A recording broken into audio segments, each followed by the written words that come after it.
Salut la compagnie, c'est Jules Melon, et aujourd'hui dans un Prociné Critique, je vais revenir sur le cas de Rambo 2, la mission suite du premier Rambo sorti en 1982 et dont j'avais parlé il y a quelques semaines en mode découverte sur le tard.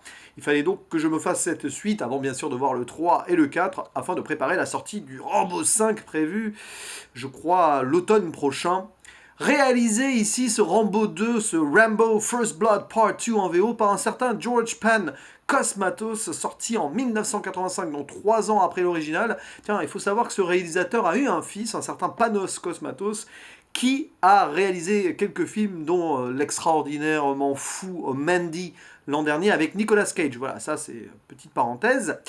Au casting de ce Rambo 2, nous retrouvons évidemment Sylvester Stallone, toujours dans la peau de John Rambo. Il y a une nouvelle fois Richard Crenna qui reprend le rôle du colonel Troutman, son mentor, son ami. Et il y a également Charles Napier, ou Napier, je ne sais pas trop, un acteur qui a une vraie gueule et qui ici joue un chef de mission nommé Murdoch.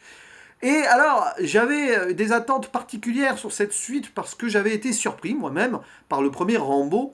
Vous savez, quand on vous parle de Rambo et que vous connaissez pas forcément les films, vous avez cette image du bof, va en guerre, tout ça, machin. Bref, et le premier Rambo m'avait plutôt désarçonné par son côté politique et très profond sur le personnage principal. J'avais beaucoup aimé cette critique sociale derrière un homme totalement désemparé qui vient prendre sa revanche sur la société qu'il a abandonnée, lui de retour du Vietnam. Du coup, bon, j'avais des échos moyens sur cette suite, Rambo 2 donc, et dès le début du film, on sent que la tonalité va être un peu différente. Et pourtant, le film est toujours co-scénarisé par Sylvester Stallone, qui avait pris en main un peu l'écriture du premier, me semble-t-il, si je ne dis pas de bêtises, et un certain John Cameron, pas hyper connu encore à l'époque, mais bon, c'était un gage de qualité, forcément. Et ben, alors, est-ce que je n'ai pas aimé ce film? Disons que par rapport au premier, il est assez fade, mais j'ai quand même apprécié. Sur le côté action, vengeance et tout, ça fait le boulot. Alors, je suis pas un grand fan des films de guerre, d'action, tout ça, même si j'en aime quelques-uns. Ça passe quand même, hein. La fin du film, milieu-fin du film, sont vraiment intéressants à ce niveau-là. Ça pète bien, la musique est assez épique. On voit d'ailleurs le côté Cameron là, dans l'écriture.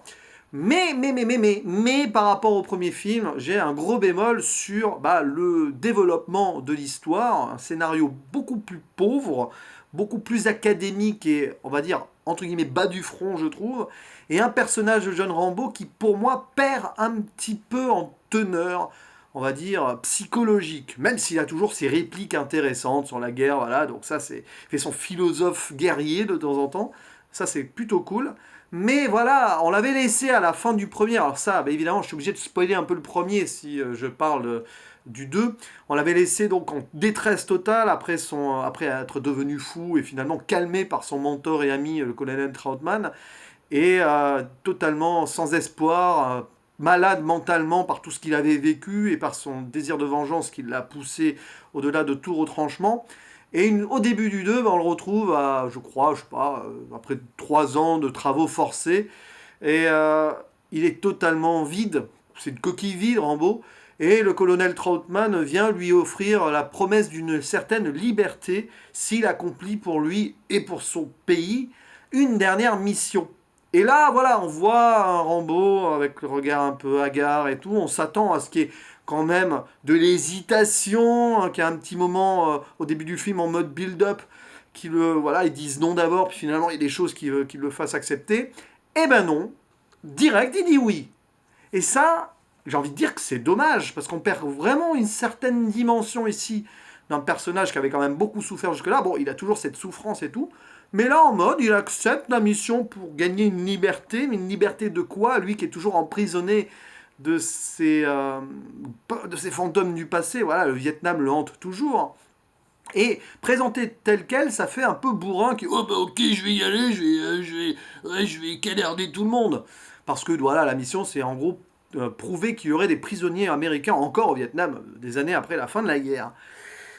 Alors évidemment, ça cache un petit développement plus tard dans le film, puisque en fait, Rambo, on se rend compte qu'il retourne au Vietnam, en gros, pour se venger du Vietnam, qu'il l'a transformé en cette personne, voilà, machin.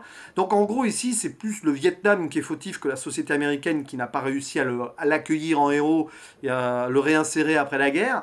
Donc on perd cette critique sociale et malheureusement, à mes yeux, ce Rambo 2, la mission, est présenté de façon beaucoup plus patriotique. Disons que ça s'inscrit parfaitement dans l'ère Reagan, voilà, de l'époque, et ça fait film un petit peu propagande, entre guillemets, de l'Amérique, tout ça, même s'il y a quand même toujours une petite critique sur l'armée et tout, sur le fait que l'Amérique ne rend pas forcément ce que les soldats lui donnent, avec l'amour de la nation. Mais voilà, il y a ce côté amour de la nation qui n'avait pas forcément, du moins c'était pas mis en avant dans le premier film, et là c'est clairement, ouais mais voilà, moi j'aime mon pays, j'aimerais que mon pays m'aime autant que je l'aime, quoi. Et voilà, et donc il va au Vietnam pour quelque part essayer de s'acheter, voilà, de se réhabiliter lui-même et de vaincre les démons du passé, machin, tout ça. Évidemment, la mission va pas se dérouler exactement comme il l'espérait, parce que le monsieur qui l'a commandé, un certain Murdoch, n'a pas forcément les mêmes dessins qui étaient énoncés par le colonel Trautmann au début. Histoire de trahison, machin, tout ça. Et évidemment, c'est pour ça qu'à la fin, ça redevient le Rambo qui est en mode berserk, qui est en train de tout canarder et en mode vengeance ultime. Mais alors ça, c'est plutôt intéressant. Il y a un petit parallèle avec le premier film. Mais voilà, on perd en profondeur, je trouve, malheureusement. Après, Sylvester Stallone est toujours très bon. Je pense même qu'il se bonifie dans ce rôle-là sur le 2 parce qu'il a le poids du premier volet déjà derrière lui. Donc il connaît son personnage et il le maîtrise super bien. Même si du coup on perd un petit peu. Mais bon, voilà.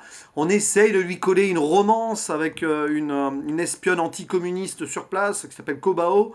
Euh, ouais, c'est potentiellement intéressant, ça renforce l'idée que le pauvre Rambo n'a pas forcément de la chance avec son existence, tout ça ok, parce que bah, c'est un amour qui est difficile à vivre, parce que voilà, elle a sa vie là-bas, et lui il arrive et machin, il n'a pas l'objectif de tomber amoureux, mais bon, visiblement il s'y attache quand même à cette fille, et puis bien sûr, à la fin, voilà, il va chercher vengeance ultime. Ah, trouve-t-il des prisonniers? Parce que le début, c'était ça. Est-ce qu'il y a vraiment des prisonniers? C'est pour prouver qu'il y a des prisonniers encore, hein, que cette mission lui est confiée. Bah, c'est ça le problème, c'est qu'il en trouve au moins un et que ça pose quelques soucis visiblement. Donc elle est là, la critique peut-être envers l'Amérique encore. Mais franchement, elle passe au second plan, là où dans le premier film, elle était vraiment mise en avant et c'était plutôt osé. Voilà, on se retrouve ici avec un film beaucoup plus académique et bas du front, un petit peu... voilà, un film d'action machin avec moins d'intérêt sur le côté réflexion et le côté social, je trouve.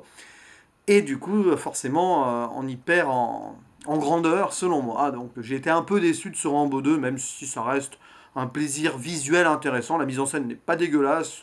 Les explosions, voilà, tout ça, c'est plutôt cool. Ça tue dans tous les sens. Bon, c'est un petit peu aussi ce qu'on recherche quand on regarde un film comme ça. Faut pas se cacher.